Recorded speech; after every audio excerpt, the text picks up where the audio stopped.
వినిపిస్తుందా? ధర్మాధర్మాలతో బ్రతకడం విడిచిపెట్టి ఇష్టాయిష్టాలతో బ్రతుకుతున్నాం. మనకు నచ్చింది చెడు అనుకోండి, అది మంచిగా పాటిస్తాం. అది నచ్చకపోతే మంచిని కూడా చెడుగా చూస్తాం. ఈ వాటిలో ఎందుకు చాలా మంది మతాలు మారుతున్నారు, మత మార్పులు అవుతున్నారంటే, పక్క మతాల యొక్క బోధలు మీరు వింటే ఉదయాన్నే లేకక్కర్లేదు, స్నానం చేయక్కర్లేదు, తులసి పూజ అక్కర్లేదు, గోపూజ అక్కర్లేదు, ఇంట్లో దేవుడు గోపుదేవ నైవేద్యాలు అక్కర్లేదు, ఏమి భర్త ఎంతమందితో తిరిగినా పర్వాలేదు, భార్య ఎంతమంది మార్చేసినా పర్వాలేదు, ఒక నీతి జాతి సంస్కారం విలువలు నైతికత ఏమి లేకుండా మీరు ఎన్ని అదవ్యాసాలు వేసినా పర్వాలేదు. కానీ ఆ వారంలో చివరి రోజు ఆదివారం వచ్చేసి ఆ పాస్టర్ గారి చెవులో ఆ పాపాలని చెప్పేసి సంపాదించిన దాంట్లో దశం భాగం అంటే 100 రూపాయలు సంపాదిస్తే 10 రూపాయలు ఇచ్చిస్తే పాపాలన్నీ ప్రక్షాళన అయిపోతాయి, ఇంకా దేవుడు పాపులు కాపాడడానికే పుట్టాడని చెప్తుంటే సంస్కారంతో బ్రతకడానికి ఇష్టం లేని సోమరిపోతులే పక్క మతాలకు వెళ్తారనమాట. హిందువులందరూ కూడా మానవతా విలువలు కలిగినటువంటి గొప్ప మహోన్నతమైనటువంటి వ్యక్తులు అనమాట. ఆ చప్పట్లు కూడా కొట్టాలని కొట్టలేదు, పక్క వాళ్ళు ఎవరో కొడతారు కదా, కొట్టకపోతే బాగోదని మటన్ కొడతారు తప్పితే కొట్టకపోతే బాగోదు కదా. మళ్ళీ పొరపాటు స్వామి ఏమన్నా చప్పట్లు కొట్టలేదని సిగ్గు అయిపోతుంది అని ఇవాళ మనం గమనిస్తే ఇదే రాజకీయ పార్టీ కార్యక్రమం అనుకోండి, ఇదో తెలుగుదేశమో వైసీపీయో జనసేనో ఇంకోటి అనుకోండి, కొన్ని బీజేపీ అనుకోండి, తిరగబడి కొట్టేస్తుంటుంటారు. ఇంకా ఇలా అంటే చప్పట్లు, ఆ అంటే చప్పట్లే, అంత ఉత్సాహం రాజకీయాల మీద ఉంటుంది. ఆఖరికి ఇంకా కులాలు అనుకోండి, కులానికి సంబంధించిన కార్యక్రమాలు అనుకోండి, పిచ్చి అయిపోతారు అనమాట. ఇవాళ ఆ కులాలకి పార్టీలకి ప్రాధాన్యత పెరగడం వల్లే ఈరోజు ధర్మానికి నానా రకాలైనటువంటి అవస్థలు పెరుగుతూ ఉన్నాయి సమాజంలో. ఈ రోజు మనం అందరం కూడా ఏం చేస్తామనంటే, చాలా మంది చెప్తుంటుంటారు, స్వామి మేము కార్తీక మాసం 4 రోజులు ఉపవాసాలు స్వామి, మేము ప్రతి సంవత్సరం మాలేస్తాం స్వామి, నెలకి తిరగబడి వ్రతాలు దానాలు ఇన్ని చేస్తాం స్వామి అని చెప్పి ప్రగల్భాలు పలుకుతుంటుంటారు. కానీ కేవలం మన కర్తవ్యం, మన బాధ్యత అది మాత్రమే కాదు. అవసరానికి మన అవసరాల కోసం దేవుడికి పూజలు చేయడం, భజనలు చేయడం, ఇంకేవో రకాల యజ్ఞాలు చేయడం కాదు. అసలు నువ్వు మనిషిగా బ్రతకాలంటే ముందు నీ ధర్మాన్ని నువ్వు కాపాడుకోగలిగినప్పుడు ఇవన్నీ జరుగుతున్న విషయాన్ని గుర్తుపెట్టుకొని ధర్మ రక్షణ కోసం మనం కూడా ప్రయత్నం చేయగలగాలి. ఎలా స్వామి మరి ధర్మాన్ని రక్షణ చేస్తామనంటే, మన ధర్మంలో చెప్పినటువంటి సంస్కారాలను మనం పాటించగలగాలి. ఇవాళ పక్క మతాల వారిని మనం గమనిస్తే అసలు ఆ మతాలు ఒక 3000 సంవత్సరాలు తిరగేసి చూస్తే ఒక్కడికి అడ్రస్ లేదు. కానీ సనాతన ధర్మం అన్నారు. ఏం ధర్మం ఇది చెప్పాలి? సనాతన ధర్మం. భోజనానికి వెళ్ళిపోదామా, తినేద్దామా, పులిహోర ఉందట, ఫ్రైడ్ రైస్ పెట్టారట, స్వీట్ ఉందట, తినేద్దామంటే వెళ్ళిపోదాం. ఇవాళ ఆదివారం, నిజమే కదా, మీరు ఆదివారం చర్చిలకి వెళ్ళి గమనించండి. ఆ చర్చిలకి పాస్టర్ పిలుస్తాడా? పిలక్కర్లా. ఒక్కసారి కానీ ఆ మతంలో పుట్టినా ఆ మతంలో మారిన ఇంకా ఆదివారం అల్లారం కొట్టినట్టుగా సరాసరి కుటుంబం అందరూ వెళ్ళిపోతారు. ఇంకా అధికారులకు సైతం కూడా, ప్రభుత్వ ఉద్యోగులు సైతం కూడా సెలవులు పెడతారు. వాళ్ళు చర్చికి వెళ్ళిపోయి ఫోన్ స్విచ్ ఆఫ్ అయిపోతాయి. ఏమవుతాయి? మోగడానికి లేదు. ఇంకా ఆఖరి కనీసం మన గుళ్ళకు గోపురాలకు వెళ్తే కనీసం దేవుడో రాముడో కృష్ణుడో శివుడో కనీసం ఒక రూపం కనిపిస్తుంది. ఆ చర్చిల్లో ఆ దరిద్రం ఉండదు. కేవలం పాస్టర్ గారు ఉంటాడు. ఆ పాస్టర్ గారు అలాంటి పోడియం దగ్గర బైబిల్ పుస్తకాన్ని పెట్టుకొని చెప్తుంటుంటే కనీసం పక్క నుంచి సుడిగాలు వచ్చేసిన, సునామీలు వచ్చేసిన, తుఫాన్లు వచ్చినా కూడా పట్టించుకోకుండా ఆఖరి గారికి ఆ పాస్టర్ ఏడు చెప్తుంటే అదే వింటారు. సమయం కూడా అది పట్టించుకో. 1 గంట అయిపోతుంది, పాస్టర్ గారు వదిలిద్దరు భోజనాలు వెళ్ళిపోవాలి, పాస్టర్ గారు మళ్ళీ రేపు వస్తాను మళ్ళీ కలుస్తానని కనీసం ఎవడో మధ్యలో ఎక్కడ. ఇంకా ఆఖరి పాట పాడితే పాట, మాట పాడితే మాట. ఆఖరి చదువు లేని వ్యక్తి కూడా బైబిల్ పుస్తకం చర్చికి పట్టుకెళ్తే 121వ అధ్యాయం తీయండి, అక్కడ 16 పాదాలు చూడండి అంటే సరాసరి తీసేస్తే చదివారు. కానీ మనకేంటి తెలుసా, మన దేవాలయాల్లో కార్యక్రమాలు జరిగినా కూడా పిలవాలి, బొట్టు గాడుగులు పెట్టాలి. ఇవాళ మనం గమనిస్తే సోఫాలు కోరుకుంటాం. సోఫాలు అయితే సుఖంగా కూర్చోవచ్చు, కుర్చీలు అయిపోయారు నిలబడిపోవడానికి సిద్ధపడతారు తప్పితే నేల మీద కూర్చోవడం మాత్రం కష్టపడిపోతారు. ఇక ఇటువంటి ఒక ఆలోచనలతో మనం ఏమవుతున్నాం, మన యొక్క ధర్మాన్ని మనం రక్షించుకోవాలి, ఇది భవిష్యత్ తరాలకు మనం అందించాలనే ఆలోచన మనం మర్చిపోయింది. ఇవాళ మీరు ఒక మతాన్ని మీరు అడిగితే ఆ మతం ఏం చెప్తుందో తెలుసా? మీ దేవుడు ఎక్కడున్నాడు అని అడిగితే ముస్లిం అనబడేటువంటి వ్యక్తులు ఎవరైనా మీరు అడగండి, మీ ఇస్లాం మతంలో మీ దేవుడు ఎక్కడ ఉంటాడని మీ ఖురాన్ చెప్పిందని అడిగితే, దేవుడు అనబడేటువంటి వాడు సర్వవ్యాపుడు కాబట్టి అతను ఇక్కడే ఉంటాడు ఇలాగే ఉంటాడని చెప్పలేము, అతను ఎక్కడ నచ్చితే అక్కడ ఉంటాడని చెప్పి ఆ చేతులు ఎత్తేస్తారు. వింటున్నారా మీరు? ఇస్లాం మతంలో మీ దేవుడు ఎక్కడున్నాడు అని అడిగితే ఆ యొక్క ఖురాన్ ప్రకారంగా దేవుడు సర్వవ్యాపుడు కాబట్టి అతడు ఇక్కడే ఉంటాడు ఇలాగే ఉంటాడు అని చెప్పలేము, అతడు ఎక్కడేస్తే ఉంటాడు అట. ఆ సమాధానం అది. ఇంకో మతం ఉంది. ఏ మతం అది? ఏ మతం అమ్మా? మేటో మరి ఇంకా పోయింది, ఆ టైం పోయింది. ఇంకా చెప్పాలి, గట్టి చెప్పాలి. అది ఒడ్డు కాదు పోసుకుంటావు, భర్త బతికే ఉంటాడు. ఏ మతం అది?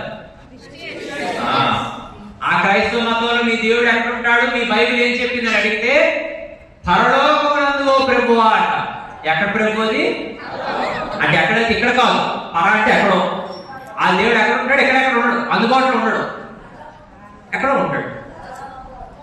ఇక అదే మీరు మన యొక్క హిందూ ధర్మాన్ని కానీ ప్రశ్నిస్తే, మీ భగవద్గీత ప్రకారంగా మీ దేవుడు ఎక్కడున్నాడని అడిగితే ఐమాత్మ సర్వభూతాత్మ అని చెప్పి కదలేటువంటి ప్రతి ప్రాణిలో కూడా చైతన్య స్వరూపాన్ని నేనే అయి ఉన్నాను, మీ అందరిలో కూడా నేనే చైతన్య స్వరూపుడుగా ఉన్నానని చెప్పి మన యొక్క ధర్మం చెప్తుంది.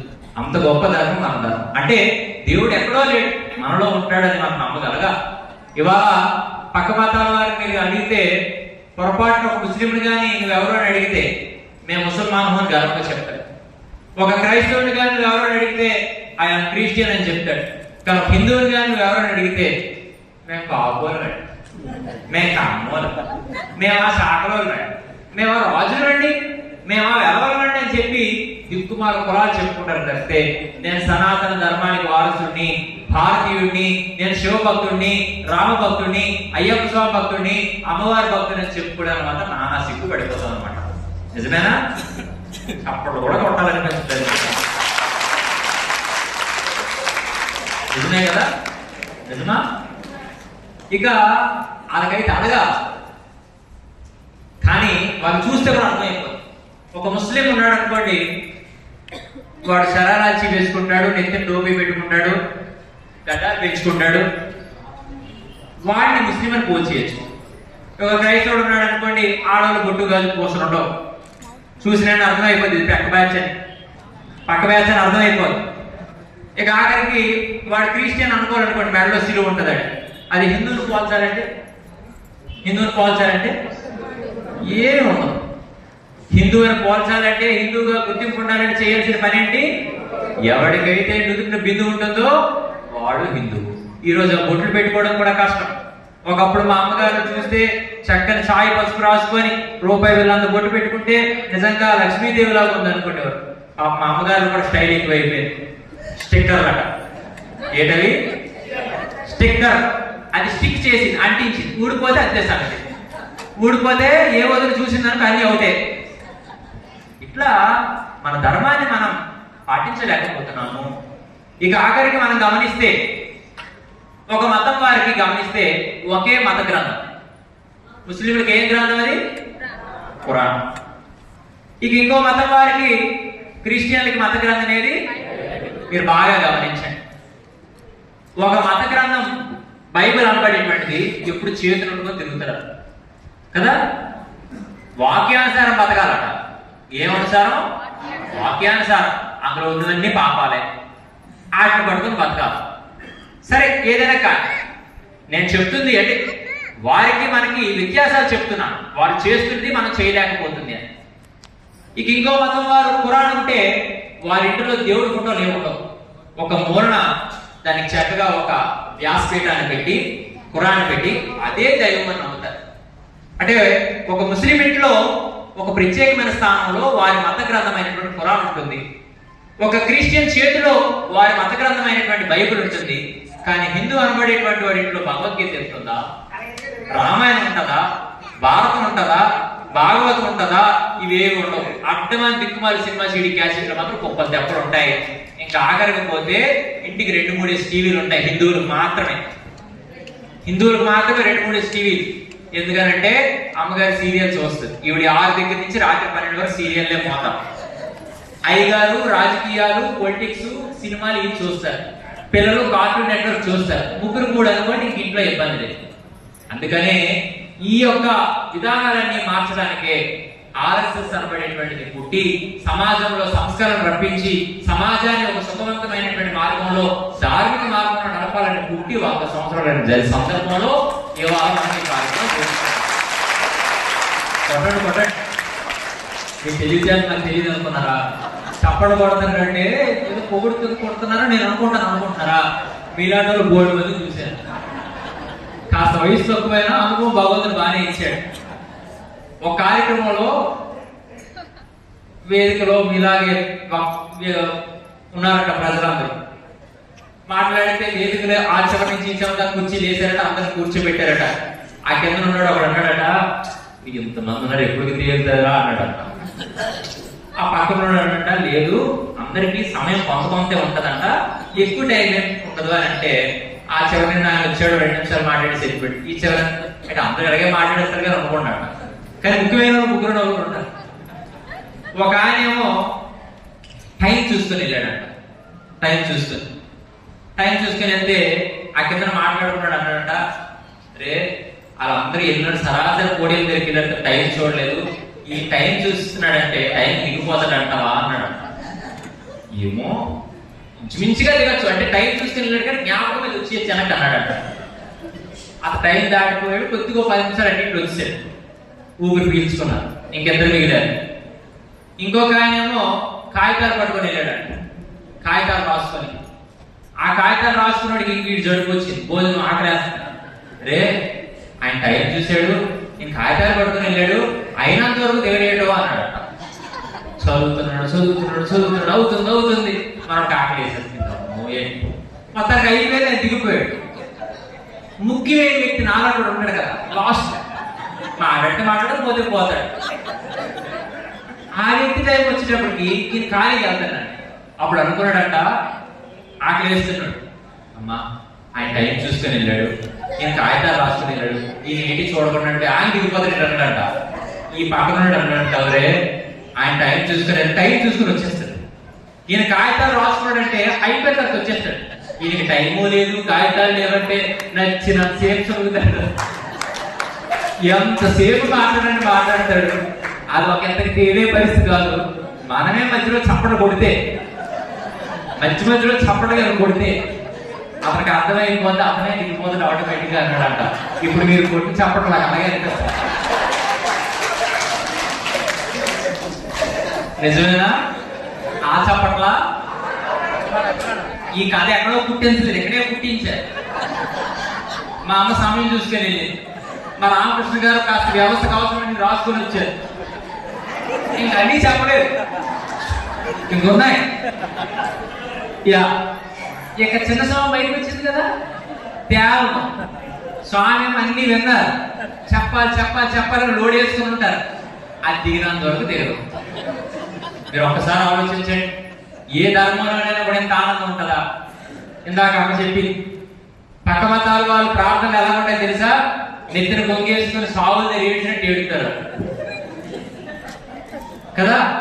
కానీ కేవలం దైవానికి నాకు భేదం లేదు, దైవం భగవంతుడు నా తండ్రి, భగవంతుడు నా జన్మకి దాత, భగవంతుడు నా జీవితానికి కర్త అని చెప్పి నమ్మి చనువుగా తండ్రిగా తల్లిగా భావించి ప్రేమ భావంతో దైవాన్ని ఆరాధించే సంస్కృతి కేవలం ధర్మం, హిందూ ధర్మం.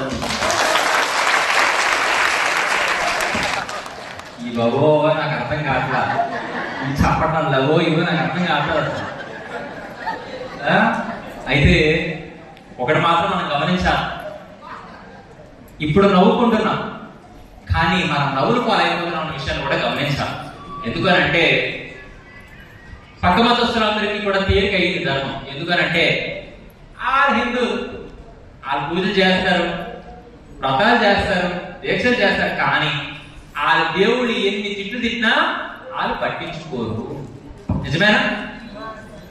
అసలు ఎక్కడి నుంచో ఎరువు వచ్చినోళ్ళు, ఎక్కడి నుంచో ఎగుమతి అయినోళ్ళు, దిగుమతి అయినోళ్ళు మన గ్రామాల్లోకి వచ్చి, మన వీధుల్లోకి వచ్చి, మన ఇంటి ముందుకు వచ్చి మీరందరూ పాపాత్ములు, మీ దేవుడు సైతాన్లు, మీ దేవుడు రాళ్ళు, మీరందరూ నరకానికి పోతారని చెప్పి అంటుంటే మనమేమి పట్టనట్టుగా, పట్టింపు లేనట్టుగా వాటిని వదిలిస్తూ ఏమనంటే ఏమంటాం, అన్ని మతాలు సమానం అన్నట్టు. ఏంటంటే ఏమంటారు? నిజంగా చెప్పండి, అన్ని మతాలు సమానంగా చేయొద్దండి. ఒకసారి చేయొద్దండి, సిగ్గొద్దు, చేయొద్దండి. అన్ని మతాలు సమానమే స్వామి, అందరి దేవుళ్ళు ఒకటే. చేయొద్దండి. ఒకటా? సరే, ఎవరెవరు ఎత్తారు? మళ్ళీ ఎత్తినా బాధ, ఎత్తకపోయినా బాధ. ఎత్తితే ఏమంటాడు, ఎత్తకపోతే ఏమంటాడు, ఇదో సమస్య చెప్తా. సరే, ఒక్కొక్కరికి ఒక్కో రకమైన అభిప్రాయం ఉంటుంది. వినండి. వింటారా? ముగించేలా చెప్పాలా? నిజంగా మీది మోసే చుట్టరికం కాకుండా అరసే చుట్టరికం అయితే గట్టి చెప్పండి, జై శ్రీరామ్. ఓ పర్వాలేదు. అయితే ఒక్కొక్కరికి ఒక్కొక్క అభిప్రాయం ఉండొచ్చు. అన్ని మతాలు సమానమే కాదు, అన్ని దేవుడు సమానం అయి ఉండొచ్చేమో అని క్లారిటీ లేకుండా ఉండొచ్చు. కానీ మీకు ఒక విషయం చెప్తాను, ఆ తర్వాత అది నిజమో కాదు అడుగుతాను, అప్పుడు చెప్తారు. కానీ ఒక మతం, ముఖ్యంగా 3 మతాలు మనకు కళ్ళ ముందు కనిపిస్తాయి. అవి ఒక మతం చెప్తుంది, ఆ మతం ఇస్లాం మతం. ఇస్లాం మతంలో స్త్రీమూర్తి. ఈ దేశానికి పేరేంటి? భారత మాత. భారత మాత అంటే ఒక స్త్రీ. అంటే స్త్రీమూర్తికి వీర తిలకాన్ని దిద్ది పట్టాభిషేకం చేసినటువంటి ఒక గొప్ప దేశం భారతదేశం. ఈ దేశంలో ఈ ఇస్లాం మతం వారు ఏం చెప్తారు తెలుసా? స్త్రీమూర్తిని, దట్ మీన్స్ మహిళ అనబడేటువంటిది, ఆడది అనేటువంటి దాన్ని సుఖానికి ఉపయోగపడే ఒక యంత్రంగా చూడండి అని చెప్పి ఏం చెప్తుంది? స్త్రీ అంటే సుఖానికి ఉపయోగపడే ఒక యంత్రము, ఒక పనిముట్టు. ఇక క్రిస్టియన్ ఏం చెప్తుంది తెలుసా? నీ కోరిక కలిగింది, నీ భార్య అయినా పర్వాలేదు, నీ చెల్లైనా, నీ అక్క అయినా, ఆఖరికి ఎవరైనా కావచ్చు, ఆడదైతే చాలు, దాంతో నువ్వు సుఖాన్ని పొందొచ్చు అని చెప్పి బయలుదేరు. కానీ నిన్ను కన్న తల్లిని, నీ తోడ పుట్టిన అక్క చెల్లిని, నిన్ను కట్టుకున్న ఆలిని, నీ కడుపును పుట్టినటువంటి పిల్లని సాక్షాత్తు వైకుంఠంలో లక్ష్మీదేవి నేలకు దిగిందా అనేటట్టుగా ఆరాధించమని చెప్పిన ధర్మం ఏకైక ధర్మం హిందూ ధర్మం.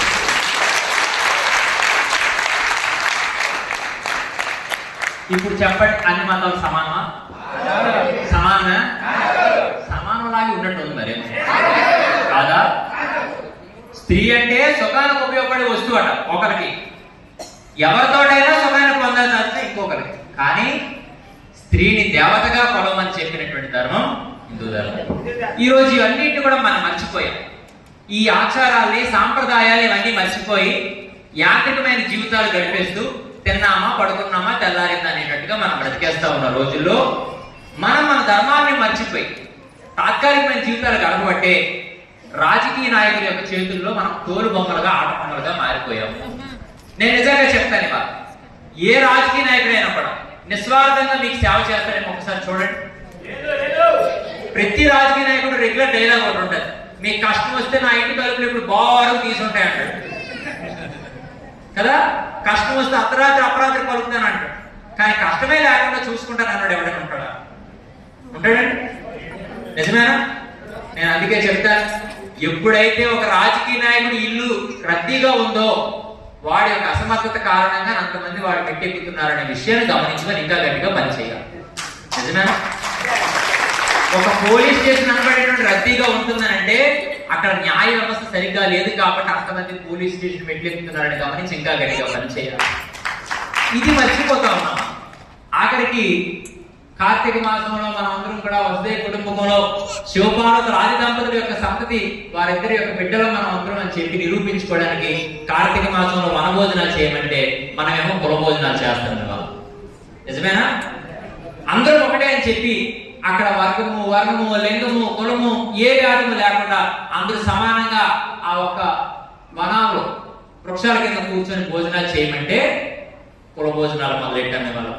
ఇలాగా కులాలు, పార్టీలు అని చెప్పి మనుషులు విడిపోతా ఉన్న పరిస్థితుల్లో మనిషిని మనిషిగా చూడమని చెప్పినటువంటి ఏకైక ధర్మం ఏదైనా ఉందంటే అది హిందూ ధర్మమే.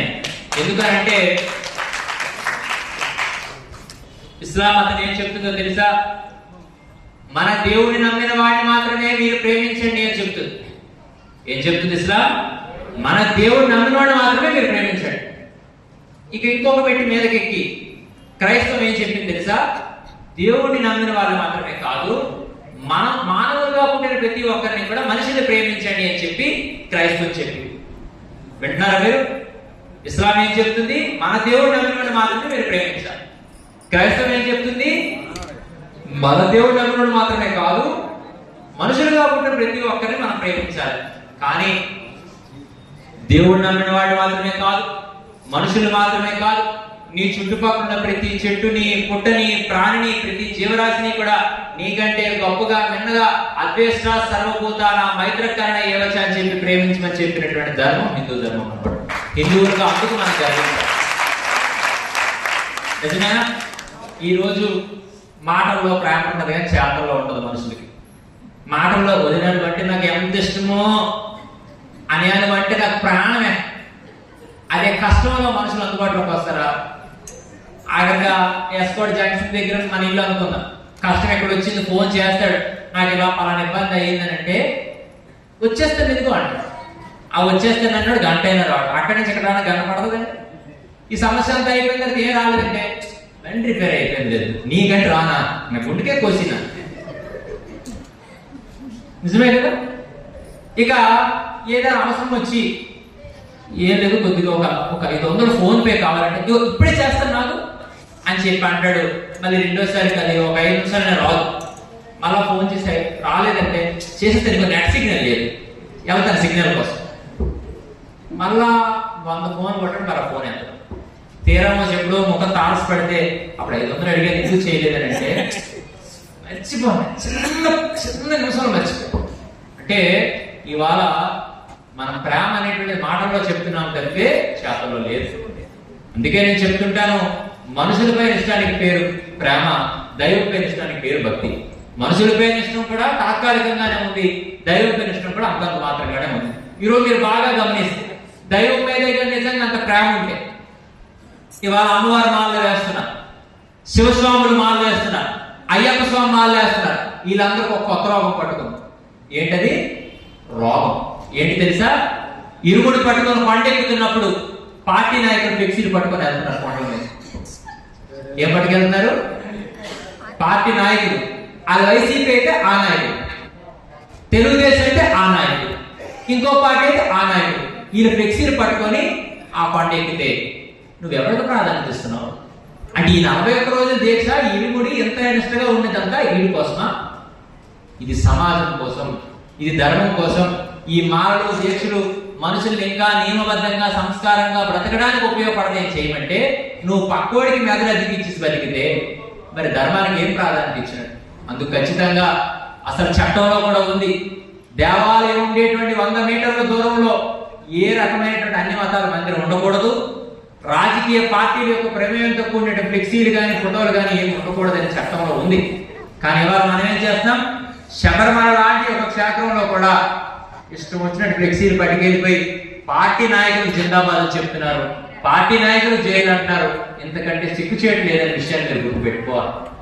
అందుకే నేను చెప్తాను, ఈ పార్టీలు, కులాలు ఇవన్నీ ఈ రోజు రేపు పోతాయి, కానీ శాశ్వతంగా ఈ సూర్యచంద్రుడు వెలుగుతున్నంత వరకు, ఈ పంచభూతాలు ప్రామాణికంగా కళ్ళ ముందు కనిపిస్తున్నంత వరకు, మరో సృష్టి వచ్చినంత వరకు కూడా సుస్థిరంగా నిలబడేటువంటి ధర్మం ఏదైనా ఉందంటే అది హిందూ ధర్మం. ఏది కాదు. ఇప్పటికే పక్క మతాల వాళ్ళకి అర్థమైపోయింది, మనదంతా బోగస్, మనదంతా కల్పితం, ఇవన్నీ క్యారెక్టర్లన్నీ కూడా ఇవన్నీ కూడా కల్పించిన పాత్రలతో ఉన్న మతాలని వాళ్ళకి అర్థమైపోయే ఈ రోజు క్రైస్తవులు సైతం కూడా బొట్లు పెట్టుకుంటున్నారు.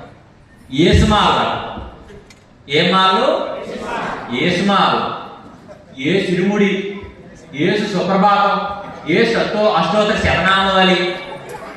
కొన్ని రోజులు పోతే నదీ నా సాగరో గత అన్నట్టు నదులన్నీ సాగరంలో కలాల్సిందే. కాబట్టి వీళ్ళు గతంతా ఎక్కడికి? ధర్మంలోకి. కానీ మనమేమవుతున్నాం? అది బాగుంటదేమో అని చెప్పి ముఖ్యంగా మనం చేస్తున్న తప్పేంటో తెలుసా? మనమేదో కష్టానికో నష్టానికో నాలాటో 4 బుద్ధి తిడితే ఉంటాయి ప్రశాంతంగా, కానీ మన పిల్లల్ని మనం సంస్కారవంతులుగా మార్చలేకపోతున్నాం, ధర్మ వైపుగా అడుగులు వేయించలేకపోతున్నాం. ఈరోజు చిన్నపిల్లలు భగవద్గీత చెప్పారు, ఎంతో మంచిది అనిపించింది. నిజంగా ఆ వయసు నుంచే కానీ భగవద్గీత నేర్పిస్తే పెద్ద అయిన తర్వాత తప్పు చేసి కోర్టు దగ్గర మళ్ళీ భగవద్గీత మీద ప్రమాణం చేసే పరిస్థితే రాదని చెప్తున్నాను. నిజమేనా కాదు? ఈ వయసులో నిజంగా భగవద్గీత యొక్క ప్రమాణంతో వారు బ్రతికితే పెద్ద అయిన తర్వాత కోర్టు మెట్లకి భగవద్గీత మీద ప్రమాణం చేసే పరిస్థితే రాదు. కానీ వాళ్ళు మనం చేస్తాం, నైనా ఇప్పుడు చదువుకొని నువ్వు మంచి ఆఫీసర్ అయిపోయి ఇంజనీర్ అయిపోయి అమెరికా వెళ్ళిపోయామా, ఈ దేశం పనికి మాలదు కదా, అక్కడికి వెళ్ళిపోయి నేను మీ నాన్న చచ్చిపోయిన రాకు ఫోన్ పే కొట్టి అని ఇవాళ ఈ దేశం యొక్క గొప్పతనాన్ని మనం మర్చిపోయి ఈ దేశానికి సేవ చేయాలి అని చెప్పి ఇవన్నీ మర్చిపోతున్న పరిస్థితుల్లో కుంభమేళా జరిగిందా? చివరి విషయం చెప్పి ముగించారు. మనకి ఎన్నన్నా అది మాత్రం పీకుతుంది కదా, ఏది ఆ గంట కొడుతుంటారు కదా, నాకు బెల్ల కొట్టింది, నేను అలారం పెట్టుకున్నా. మొన్న కుంభమేళా జరిగింది కదా, కుంభమేళా జరిగినప్పుడు నేను వెళ్తే అక్కడ ఫారినర్స్ వచ్చున్నారు. ఫారినర్స్ అంటే విదేశీయులు. నేను స్నానం చేస్తుండగా గమనిస్తూ ఉన్నాను, అక్కడ కొంతమంది సాధువులు సన్యాసులు పీఠాధిపతులు కొన్ని గుడారాలు వేసుకుంటారు. ఆ గుడారాలు వేసుకొని ఉదయం వారు స్నానం చేసి మళ్ళీ వెళ్ళిపోతారు. ఆ వెళ్ళిపోతున్నప్పుడు ఈ ఫారినర్స్ అందరూ కూడా ఆ ఇసుక ఉంటుంది కదా, ఆ ఇసుకని కొద్ది సేకరించుకొని కవర్లో కట్టుకుంటున్న విషయాన్ని నేను గమనించాను. ఏం గమనించాను? ఏడా మేము చెప్పండి, కొట్టారు చెప్పండి. యా ఓకే, ఇప్పుడు కొట్టారు గట్టిగా, మీకు అర్థమైంది. నేను ఆ విషయాన్ని గమనించి నేను వారికి అడిగాను, ఎందుకు మీరు ఇసుకను పట్టుకెళ్తున్నారు? కొంతమంది అయితే సాధారణ వాళ్ళందరూ క్లారిటీ ఉంది, కుంభమేళ వెళ్తే పాపాలు పోతాయి అంటే ఇది క్లారిటీ ఉంది. పాపాలు చేస్తున్నాను, మురిగారు, పాపాలు పోయాయి. ఈ పాప అంతా ఎక్కడ ఉంది అప్పుడు కదా? ట్యాంక్ పోయి నీళ్ళు మోసేస్తున్నారు ఒక్కొక్కరు. సరే నీళ్ళు పట్టుకెళ్తే ఒకటి అర్థము, కానీ ఇసుక దేనికి పట్టుకెళ్తున్నారని నేను అడిగితే అప్పుడు ఒక ఆమె, ఒక ఫారనర్ చెప్తుంది, ఇది అసలే వేద భూమి, ఇది అసలే కర్మ భూమి, ఇది అసలే యోగ భూమి, ఇది అసలే తపో భూమి, ఇది అసలే జ్ఞాన భూమి, ఇది భారతదేశం కదా. అసలు ఈ దేశంలో మించినటువంటి యొక్క జ్ఞానం ఏ దేశంలో లేదు. అందులోని పవిత్ర కుంభమేళ. ఈ కుంభమేళలో ఎంతో మంది యొక్క సాధువులు, మహర్షులు, ఋషులు, తపోధనులు అందరూ కూడా నడిచినటువంటి పాదము ప్రాంతము.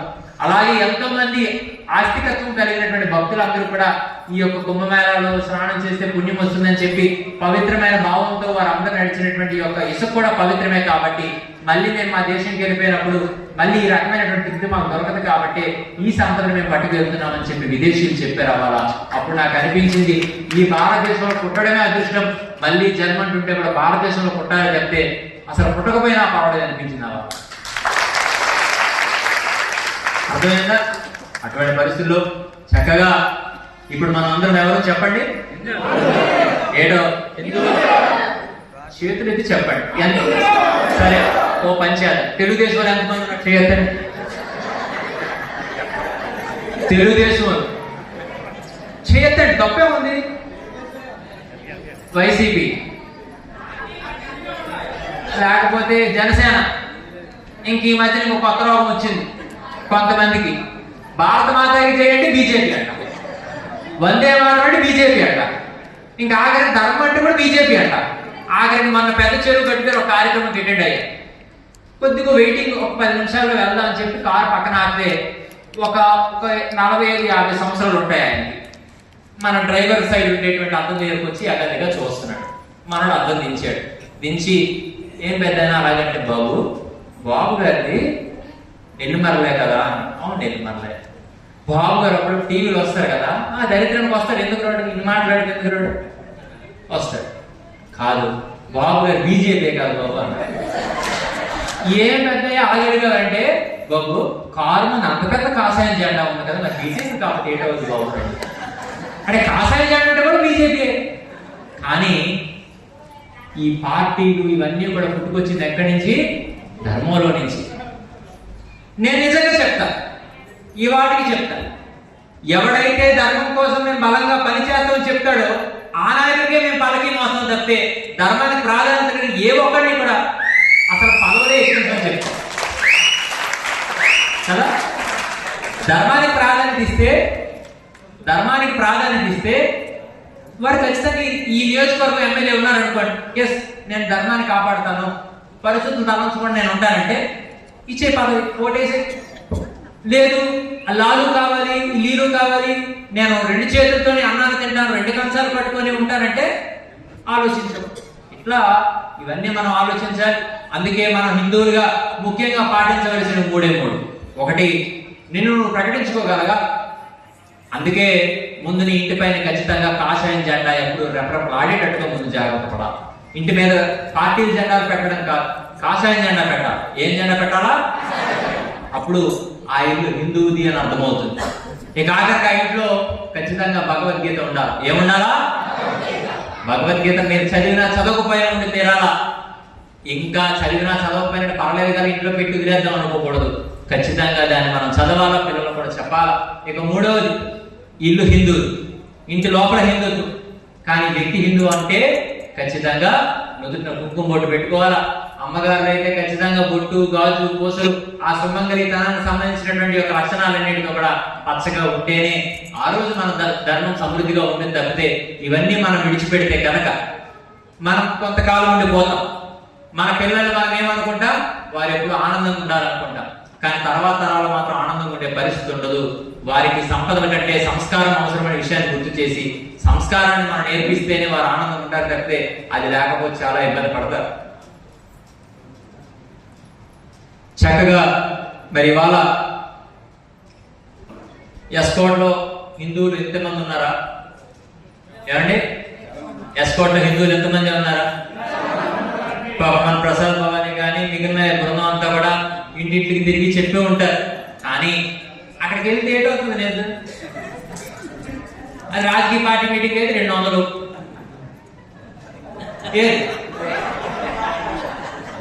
ఆడవాళ్ళకైతే చీర, ముక్కలతో పోదు. ఏం ముక్కలు? పొడగా ఉంటాయి కదా.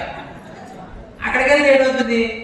ఏటో మాట్లాడతారు, దేశం అంటారు, ధర్మం అంటారు, దేవుడు అంటారు. అవి ఎందుకు వచ్చింది లేదు, ఎప్పుడో కనిపిస్తే షాప్ చెప్పేదని ఏమి హిందువులను చెప్పుకుంటున్నారు కొందరు ఆ సైడ్ అయిపోయి. కానీ ఇక్కడ సమయం దాటి కానీ కొద్దిగా అటు ఇటు అయినప్పటికీ కూడా రోజు తిన్న ఆహారమే కదా, రోజు ఆహారం తింటాము. కానీ ఇటువంటి మాటలు ఎప్పుడు మనం వింటామని చెప్పి ఆలోచనతో మీరు ఆకలి కూడా మర్చిపోయి కూర్చున్నారంటే మీరు నిజమైన హిందువులు అని నేను చెప్తాను. చక్కగా పొగుడుతున్నాను చూడండి. మీరందరూ నా రుణం ఉంటారు. పొరపాటున అందరూ లిస్ట్ అవుటే, నాకు తెలియకపోవచ్చు ఎవరెవరు వచ్చారో మన వాళ్ళందరూ తెలుసు. పొరపాటున ఎప్పుడైనా కానీ మీరు మతాలు మారారు అని అంటే మాత్రం నేను పీఠంలో కూర్చొని ప్రత్యేక యజ్ఞం చేస్తాను. ఎవరైతే ఆ రోజు సమ్మేళనానికి వచ్చి మతం మారారో వీరికి రాత్రి కింద అరగకుండా గ్యాస్ట్రిక్ హాస్పిటల్ చూసి తిరగాలి అని.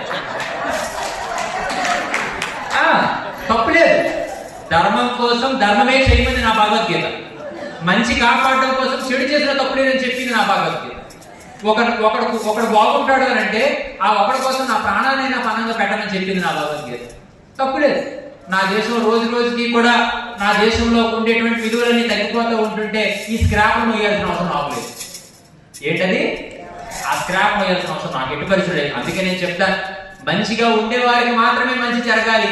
చెడు చేసే ప్రతి ఒక్కరు నాశనం అయిపోవాలని నేను కోరుకుంటాను. తప్పితే ఏమాత్రం అవకాశం ఉంటే వారు మారాలి అంటారు. మారకుండా మూర్ఖత్వంతో ఉంటే మాత్రం ఖచ్చితంగా వీరికి సీతాపతి చెప్పే కదా. అర్థమైందా? చక్కగా మీ అందరికీ కూడా మరి ఎస్కోట మండలంలో జరిగిన ఈ యొక్క సన్మాన హరిదాసులు భజన బృందాలు, మనం ఈ భజన మర్చిపోయి ఇంకో భజన మొదలెట్టాం. బ్రతుకు తెరువు కోసం భజన.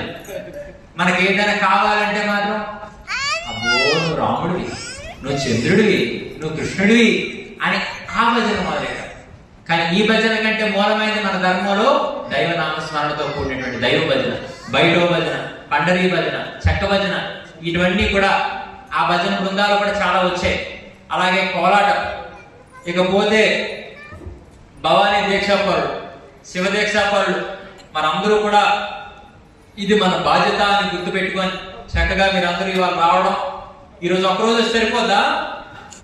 ఒకరోజు సరిపోయినట్టే కదా, ఇన్స్టాల్మెంట్ ఈఎంఐ చెల్లించాం కదా, మళ్ళీ వచ్చే సంవత్సరంకైనా కాదు. ఖచ్చితంగా కాకితో కబురు పెట్టగలిగిన ఆ సభకు మనం రాగలిగిన నాడు మాత్రమే నికార్సైన భారతీయులకు పుట్టిన భారతీయం అవుతాం, హిందువులకు పుట్టిన హిందువులు అవుతాం. లేకపోతే మాత్రం కల్తీ బ్రీడ్ అనమాట. ఏంటది? కల్తీ బ్రీడ్. ఎప్పుడు కబురు పెడితే అప్పుడు ధర్మం కోసం వచ్చినోడే భారతీయుడికి పుట్టిన భారతీయుడు, హిందువుకు పుట్టిన హిందువు. లేదు వ్యాపకాలు ఉన్నాయి, పనులు ఉన్నాయి, పాటలు ఉన్నాయి, అవసరం ఏముంది అనుకున్నాడు క్రాస్ బ్రీడ్. అందుకు ఇటువంటి మనకు పరిస్థితి వద్దు. అందుకే నేను చెప్తాను, ఎప్పుడు కూడా మన ధర్మం కంటే గొప్పది ఏది లేదు, ఇది ఎత్తగాల్సిన అవసరమే లేదు. మనం అందరినీ ప్రేమించాం. ఈ దేశం మీద పై దేశం వాళ్ళు, పై మతాల వాళ్ళు దండయాత్రలు చేసి, యుద్ధాలు చేసి ఈ దేశంలో ఉన్నటువంటి సౌభాగ్యాన్ని, సంపదని విచ్ఛిన్నం చేశారు కదా. మీరు చరిత్ర తిరిగేసుకొని చూడండి. ఏ రోజైనా ఒక భారతదేశం పై మతాల వారి దగ్గరికి, పై దేశాల మీద దండయాత్ర యుద్ధాలు చేసిందని చూడండి. చరిత్ర మీరు ఎక్కడ తీసినా ఒక్కడ కూడా ఉండదు. ఎందుకనంటే ఒక తల్లి హృదయం ఎటువంటిదో, ఎంత బాధనైనా భరిస్తుంది తప్పితే బిడ్డలు ఎలా బాధ పెట్టదో, భారతదేశం కూడా అటువంటి మనసు కలిగిందే. కాబట్టి వారు ఏదో రోజు నిజాన్ని తెలుసుకుంటారని చెప్పి క్షమాగుణంతో, ప్రేమ గుణంతో ఇంకా ఈ దేశం ఉంది. కాబట్టి కొంతమంది ఇంకా విచ్చలవిడిగా గర్వీగా మాట్లాడుతున్నారు తప్పితే 15 నిమిషాలు పోలీసులు పక్కకెళ్తే హిందువులనే మాయం చేసేస్తారన్నాడు ఒక ఎంపీ. ఇంకా అలాంటి వాళ్ళు కూడా మనం మోస్తున్నాం. ఇంక మీకు 15 నిమిషాలు కావాలేమో. మేమందరం కూడా ఒక 5 నిమిషాలు కానీ కావాలనుకుంటే, పోతే పోతాం దేశం కోసం వచ్చిన వాళ్ళందరూ చచ్చిన వాళ్ళని గుర్తు పెట్టుకుంటే 5 నిమిషాలు మీరు అందరూ స్మాష్ కదా. అసలు మాకు శత్రుశాసనమే వద్దు. పాపం మా యొక్క దేశంలో పుట్టిన వాళ్ళందరూ కూడా, యువకులందరూ కూడా మా దేశాన్ని కాపాడుకోవాలని చెప్పి పెళ్లిళ్ళు చేసుకొని కూడా పెళ్లికి సెలవు వచ్చి మరుసటి రోజు మళ్ళీ సైన్యంలోకి వెళ్ళిపోయి ఆ చలిలో తినడానికి లేక, ఉండడానికి లేక, ఆఖరికి బిక్కుమంటూ దేశాన్ని కాపాడాలని చెప్పి వాళ్ళు అంత అవసరం పడుతున్నారు. దేనికి? పాకిస్తాన్ ఉంది, ఎవడింటి నుంచి వస్తాడో తెలీదు, ఎవడే బాంబు వేసేదో తెలీదు. పాపం మా దేశస్తులందరినీ ఎక్కడ ఇబ్బంది పెడతారని. కానీ భారతదేశంలో ఉండేటువంటి 3 రాష్ట్రాలు, ఎన్ని రాష్ట్రాలు ఉన్నాయి ఇప్పుడు? ఎన్ని ఉన్నాయి? అది మనకు తెలియదు. 3 రాష్ట్రాలని అంటే 3 ఉన్నట్టు 29 ఉన్నాయి. ఎన్ని ఉన్నాయి? 29 రాష్ట్రాల్లో 3 రాష్ట్రాల ప్రజలు మా దేశం కోసం మేము ఏమైపోయినా పర్వాలేదు, వస్తే వస్తాం, చస్తే చస్తామని చెప్పి ఒక అయోధ్య రామ మందిరం కోసం ఎంత తెగింపుగా పనిచేశారు. అదే తెగింపుగా మళ్ళీ 3 రాష్ట్రాలకు వస్తే పాకిస్తాన్ లో కనీసం ముస్లిం అనబడేటువంటి ఒక విత్తనం కూడా మిగలదు. మీకు తెలుసా? 3 రాష్ట్రాలు కదిలితే పాకిస్తాన్ ప్రపంచ పటంలో ఖాళీ. కానీ మనం అలా చేయలేదు. ఇంకా ఆఖరికి బంగ్లాదేశ్ కి, వెస్ట్ బెంగాల్ లాంటి ముస్లిం ప్రభావిత ప్రాంతాలకు కూడా ఆఖరికి తుఫానులు వచ్చాయి, వరదలు వచ్చాయంటే కూడా ఇంకా అన్నాన్ని పంపిస్తూ వారికి ఇంకా మంచి జరగాలని కోరుకుంటున్నాం. ఇది మన దేశం, మన ధర్మం యొక్క సంస్కారం. కానీ వాళ్ళు అలా ఆలోచించట్లేదు. ఈ దేశంలో పూర్తిగా హిందువుల్ని లేకుండా చేయాలి, మొత్తం మేమే వ్యాపించాలని చెప్పి ముస్లింలు ఏం చేస్తున్నారు? క్రికెట్ టీములకు అంటారు. ఎవరిని? డజనేసి మందికి అంటారు. నిజమేనా కాదు? ఇంకా ఈ ఇంగ్లీషు, ఈ తెల్లతోలు, ఆ మతం, ఏ మతం? క్రైస్తవ మతం. వీళ్ళు ఆలోచించి వీళ్ళు పుట్టడం ఎప్పుడు, పెరగడం ఎప్పుడు, ఎదగడం ఎప్పుడు, మన మతం వ్యాప్తి అవడం ఎప్పుడు, ఈ ఉన్నోళ్ళే మనం మార్చేసుకుంటే మంచిది కదా అని చెప్పి వీళ్ళు మతాలు మార్చుకుంటున్నారు. కానీ మనమేటట ఇద్దరొద్దు ఒకరి ముందు.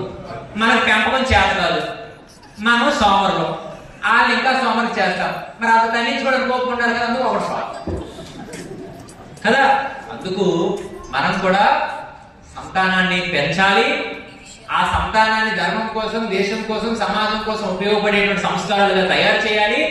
ఆ తయారు చేసి పోతేనే ఆ టెంట్ల కింద మన కోసం మాట్లాడుకునే మాటలు మంచిగా అవుతాయి. అలా కాకుండా ఇవేవి పట్టింపు లేకుండా బ్రతికితే దిక్కుమాలుడు పోయాడు, దరిద్రుడు పోయాడు, పనికిమాలుడు పోయాడు. వీడు బతికినంతకాలం వీడి కోసం వీడు బతికాడు తప్పితే ఎవరి కోసం ఆలోచించిందే లేదని చెప్పి చరిత్రహీనుడిగా ఈ సమాజం మనం చూస్తున్నాం కదా. అందుకు చక్కగా ఇవన్నీ మీరు గుర్తుపెట్టుకోవాలా. మళ్ళా సందర్భం వచ్చేటప్పుడు మళ్ళీ మిమ్మల్ని అందరినీ కలుస్తాను. మళ్ళీ చెప్పిన మాట మీరు మర్చిపోకూడదు. చాలా కార్యక్రమాలు నేను గమనించాను. అమ్మా ఎవరో స్వామి వచ్చారట అని తెలియని వాళ్ళు అడిగితే మా చిన్న స్వామి వచ్చారు, అక్కడ మా అన్న మాట వచ్చి సంతోషం. స్వామి ఏదో మాట్లాడారట, ఏంటి మాట్లాడే బ్రహ్మాండంగా మాట్లాడారు పెట్టు. ఏంటి మాట్లాడంటే గుర్తు నేను చిన్న స్వామి మాట ఏంటి మాట్లాడాడు, బ్రహ్మాండంగా మాట్లాడారట. అది ఏంటంటే గుర్తు లేదు. ఎందుకు ఎక్కువైపోయింది కదా, ఫ్లోటింగ్ కోటింగ్ మర్చిపోతాం. అందుకు ఎన్ని చెప్పినా, ఎంతమంది చెప్పినా, ఎన్ని రకాలు చెప్పినా అంతిమంగా చెప్పే దేనికోసం? ధర్మం కోసం. అందుకు మనం చచ్చినంత వరకు, ఈ కట్టిలో కాలినంత వరకు, ఈ మట్టిలో కలిసినంత వరకు కూడా భారతీయులుగా, హిందువులుగానే మనం పోవాలి. అదే నిజమైన జీవిత సాధకతను తెలియజేస్తూ మరొకసారి మీ అందరికీ కూడా పేరు పేరున ఆశీర్వాదాలు అందిస్తూ మరి ఎంత చక్కని కార్యక్రమం ఏర్పాటు చేస్తున్నటువంటి సమరసత, అలాగే ఆర్ఎస్ఎస్, విశ్వ హిందూ, ఇవన్నీ భరతమాత యొక్క ముద్దు బిడ్డలు అన్నమాట. ఈ సంస్థలన్నీ ఎవరు? భరతమాత యొక్క ముద్దు బిడ్డలు. భరతమాత సౌభాగ్యం కాపాడడం కోసం ఇవన్నీ పనిచేస్తున్న సంస్థలు.